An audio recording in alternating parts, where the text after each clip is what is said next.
balitang binantayan ng Teleradyo Serbisyo kahit Sabado at Linggo mula Luzon, Visayas, Mindanao at buong mundo. Headline Ngayon Weekend. Narito na ang mga balita sa Headline Ngayon Weekend.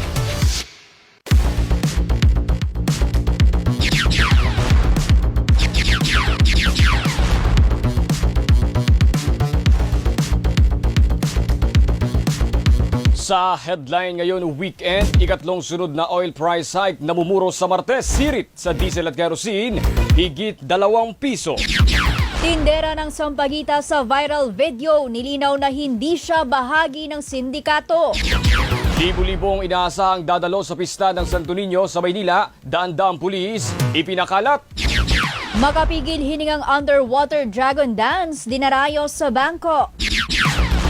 Magandang tanghali Luzon, Visayas at Mindanao. Ako si Steve Raz. Ako si Pamela Vasquez. At sa detalye ng headline ngayon weekend, bad news mga kaserbisyo, namumuro ang big time na dagdag presyo sa produktong petrolyo sa Martes. Maglalaro sa 2.60 hanggang 2.80 ang itataas sa kada litro ng diesel, 2.30 hanggang 2.50 kada litro naman ang sirit sa kerosene, habang 1.60 hanggang 1.80 sa gasolina. Ayon sa Department of Energy, pangunahing dahilan ng taas presyo ang sanction na ipinataw ng Amerika at United Kingdom sa Russia. Ito na ang ikatlong sunod dagdag presyo sa petrolyo ngayon pa lang Enero. Bahagya namang tataas ang suggested retail prices o SRP ng higit 60 produkto ng mga pangunahing bilihin simula Sabado, February 1. Ito'y matapos aprubahan ng Department of Trade and Industry ang dagdag singil. Ayon kay DTI Secretary Cristina Roque, kabilang sa mga magtataas ang luncheon meat na may dagdag na 5% sa kanilang presyo, meatloaf, evaporated milk at sardinas. Nilinaw naman ang kalihim na ang mga pagtaas ay minimal at hindi hihigit sa 10%. Anyay naprubahan ang mga pagtaas dahil sa mataas na gastos sa raw materials para mapanatili ang operasyon ng mga negosyo at trabaho.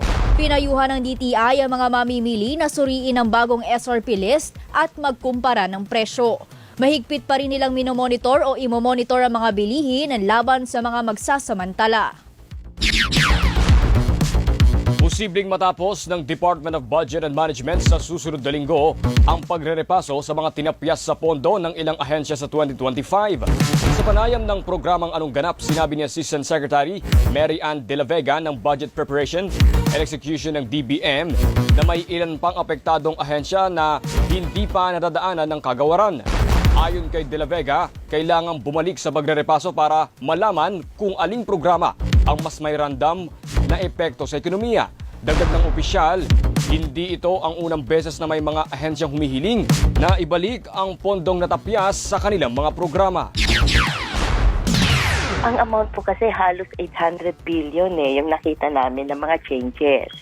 So iniisa-isa po natin yan. And then yung pong gagawin natin na 2026 budget, titignan na rin natin yung magiging epekto nitong changes na ginawa. So 3 taon ho yung tinitingnan natin. Mas maigting lang ngayon kasi po talagang nakita ng Presidente na yung sinubmit natin na National Expenditure Program, medyo marami-rami yung mga pagbabago na in-effect po ng Congress.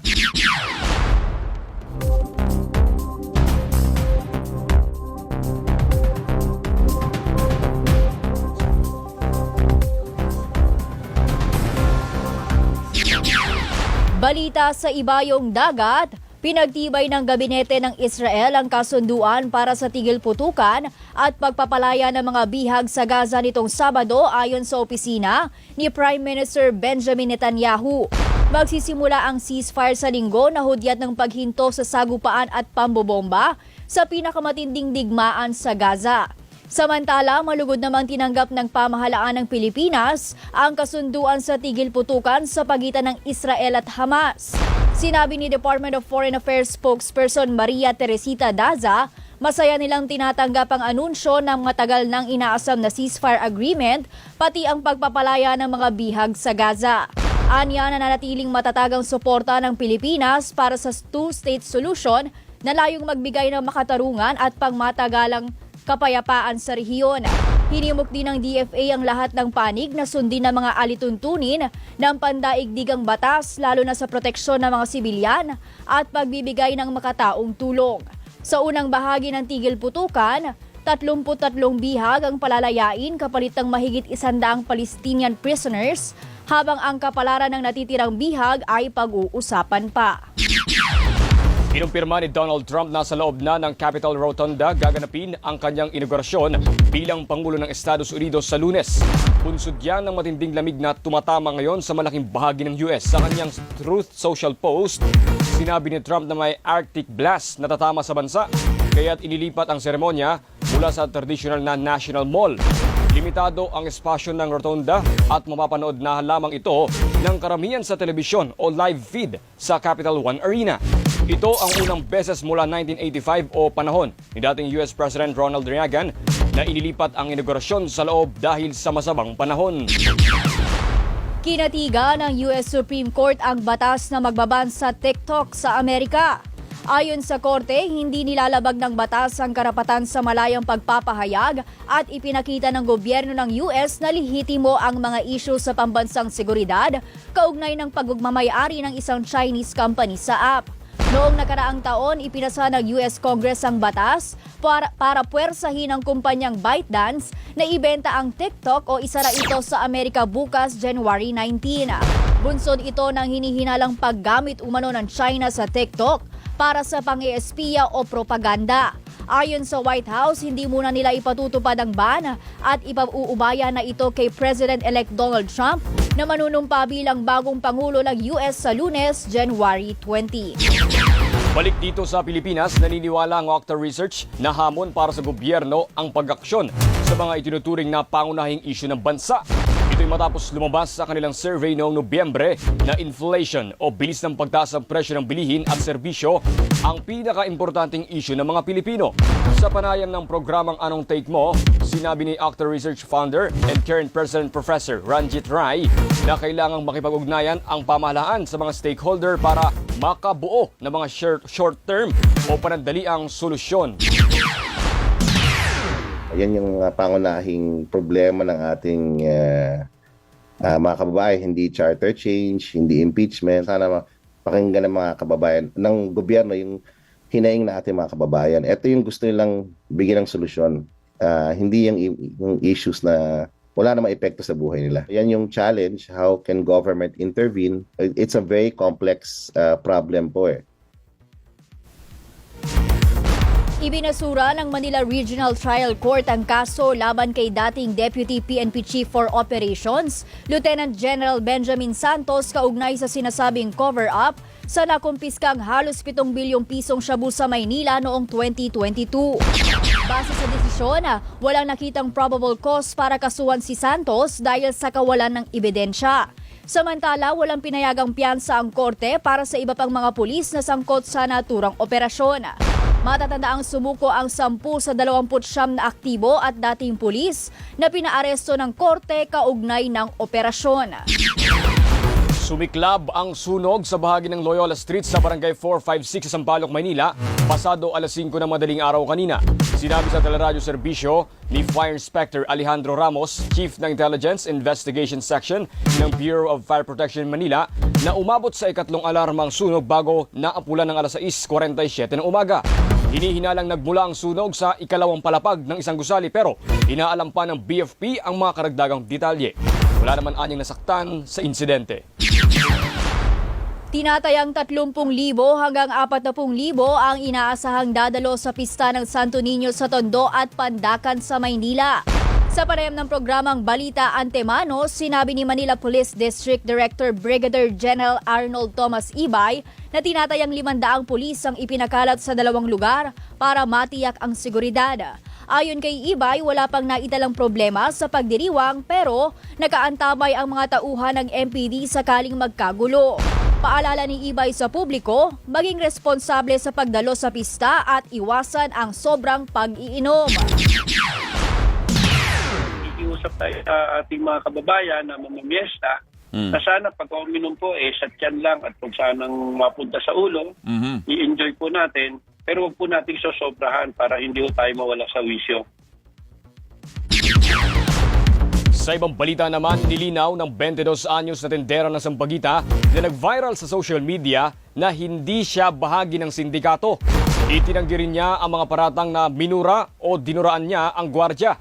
Sinabi niyang nagtitinda lamang siya habang hinihintay ang kanyang kambal at kaibigan.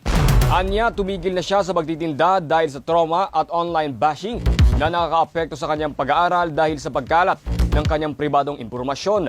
Ayon sa kanya, nagsusuot siya ng dating school uniform habang nagtitinda para maging presentable. Bagaman may partial scholarship, umaasa pa rin siya sa kanyang kinikita mula sa pagtitinda ng Sampaguita para sa tuition at gastusin. Nagpasalamat siya sa Department of Social Welfare and Development at sa mga netizen na nagbigay ng tulong pinansyal at emosyonal sa kanya. Abangan, makapigil hiningang underwater dragon dance dinarayo sa Bangkok. Yan at iba pang mga balita sa pagbabalik ng Headline Ngayon Weekend. Tuloy-tuloy ang balitaan kahit Sabado at Linggo sa Headline Ngayon Weekend. Radyo sa Istreta. First po, ready na po ba tayo? Ready Ay, competitive si sir. Talaga. Boy strike.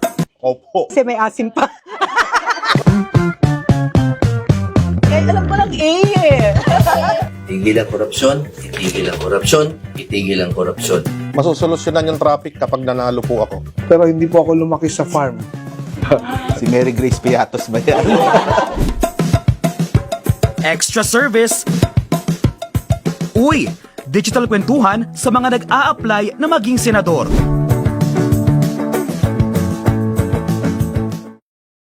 Iba't ibang mga trahedya, mga sakuna, at syempre, lagay ng panahon ang babantayan natin. Lagi ko pong sinasabi, job you, just always bring your umbrella. Dati kasi, natutok lang tayo sa response. Ngayon, even yung kamalayan ng ating mga kababayan has gone a long way. No? Ako po ang inyong mga kasama, Ariel Rojas. Atid po namin ay kaalaman para sa inyong kaligtasan, laban po sa anumang panganib o sakuna. Dahil ang mahalaga, lahat tayo laging ligtas dapat. Nakaaaliw, nakabibilib, nakagugulat ng mga trending na kwento, isi-share namin dito. Tutok na sa Wow Sikat, tuwing Linggo, alas 11 na umaga, sa Teleradyo Serbisyo at Radyo sa Istrenta. Hatid namin ang mga balita mula sa iba't ibang panig ng bansa. Mga kwentong nagbibigay ng impormasyon at inspirasyon anuman ang panahon. Iyan tayo! Tuwing Sabado, alas 4 hanggang alas 6 ng umaga. Radyo sa Istreta. Ipihit ang inyong mga radyo sa 630 kHz AM band. Ang inyong mga paboritong tagapagbalita, tagapaghatid ng impormasyon at tagapagdala ng kasiyahan. Nasa Radyo sa Istrenta, nagseserbisyo para sa mamamayan, ang puntahan ng bayan. Radyo sa Istreta. Nagbabalik ang Headline Ngayon Weekend. Nasa gitna ng mga otoridad ang 25 turista at 3 tripulante ng bangka na Clark Kent 1 matapos magkaaberya malapit sa Helicopter Island sa El Nido, Palawan.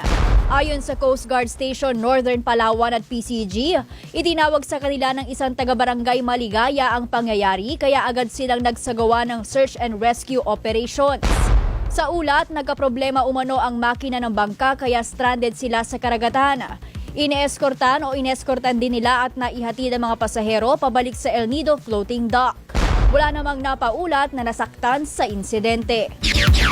Dinadagsa ng mga turista ang sentro ng Bangkok para mapanood ang naiibang underwater dragon dance performance bilang paghahanda ng Thailand sa pagdiriwang ng Lunar New Year at para salubungin ang Year of the Snake. 4 na divers mula sa Sea Life Bangkok Ocean World Aquarium ang nagpakitang gilas sa dragon dance habang nakamasid at paikot-ikot ang mga pating at iba pang isda. Ayon sa Transport Ministry ng Thailand, aabot sa 4 na milyong turista ang bibisita sa bansa ngayong Lunar New Year holiday. At yan na po ang Headline Ngayon Weekend. Tuloy-tuloy yung napapanood ang Teleradyo Serbisyo sa cable, social media, I1 TFC at Digital Free TV. Ako si Steve Raz. Naririnig tayo sa Radyo sa Istrenta. Ako po si Pamela Vasquez. Magandang tanghali mga kaserbisyo. Tuloy-tuloy ang balitaan kahit Sabado at Linggo sa Headline Ngayon Weekend.